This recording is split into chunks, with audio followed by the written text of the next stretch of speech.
Conditional if clauses. If clauses have punctuation like other adverb clauses. When the if clause comes first, we use a comma. When the if clause comes at the end, there is no comma. Let's start with an overview.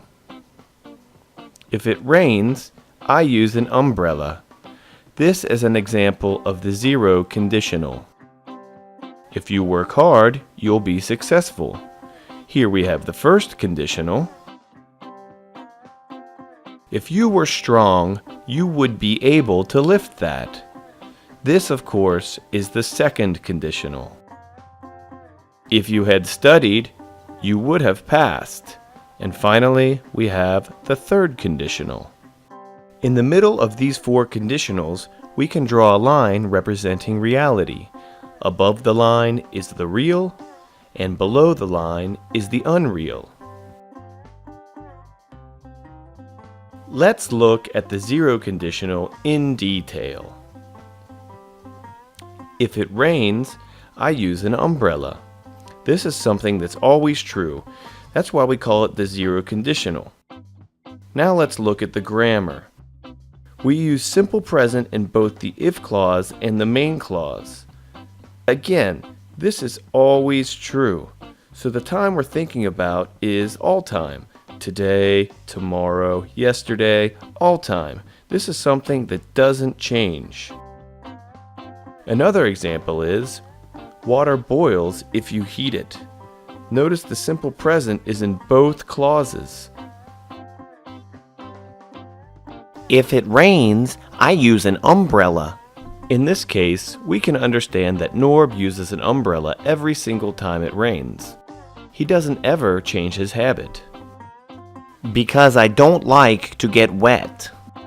Don't forget, when the if clause is at the beginning, we need a comma.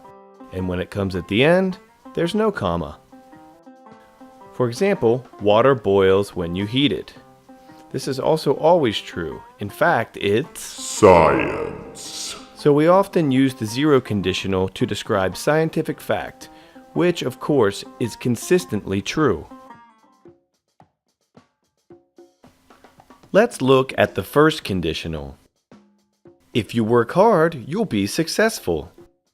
This represents a possible present or future. The conditional one is sort of a prediction or promise. The grammar is simple present in the if clause and will plus base form in the main clause.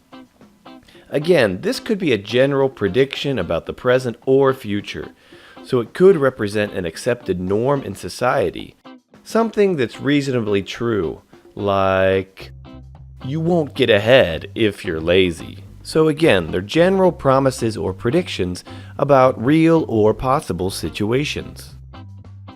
If you work hard, you'll be successful. I'm still working hard. Now I'm successful.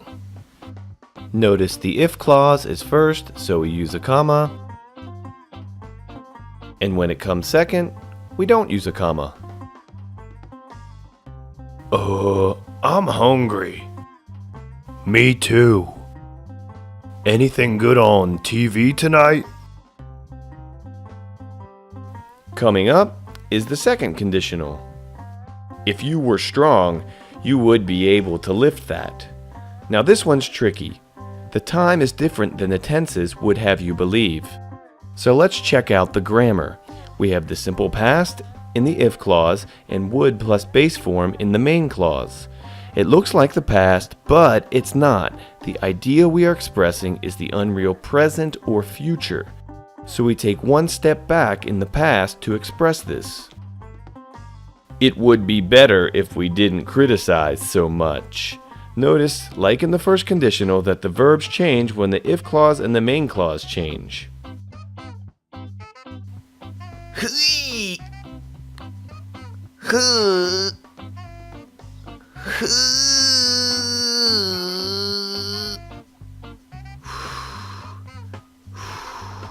If you were strong, you would be able to lift that. The simple past in the if clause and would plus base form in the main clause show that Merv can't really lift the weight, and this is an imaginary situation. Dream on, loser. It would be better if we didn't criticize so much. But Merv, we are criticizing. So this is also unreal present or future time. And of course, don't forget the comma rule. And finally, let's look at the third conditional. If you had studied, you would have passed. Obviously, this must be the unreal past, which is represented by taking one more step back in time. The past perfect, or had plus past participle, is used in the if clause, and would have plus past participle is used in the main clause. Again, the time we're thinking about is the unreal past. Don't be confused by the complex grammar. Also remember that would is in the main clause, not the if clause. So remember to switch them when the if clause is at the end. If you had studied, you would have passed. Had studied and would have passed show that Blurp did not in fact study, and this is an imaginary situation in the past.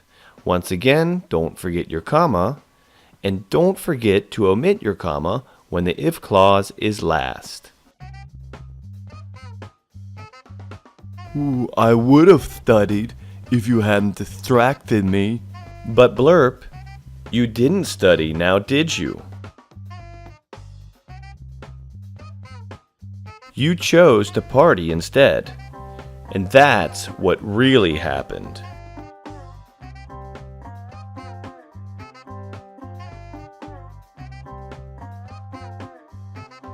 Don't forget to comment and subscribe. Then take the quiz and practice your English at doyouenglish.com.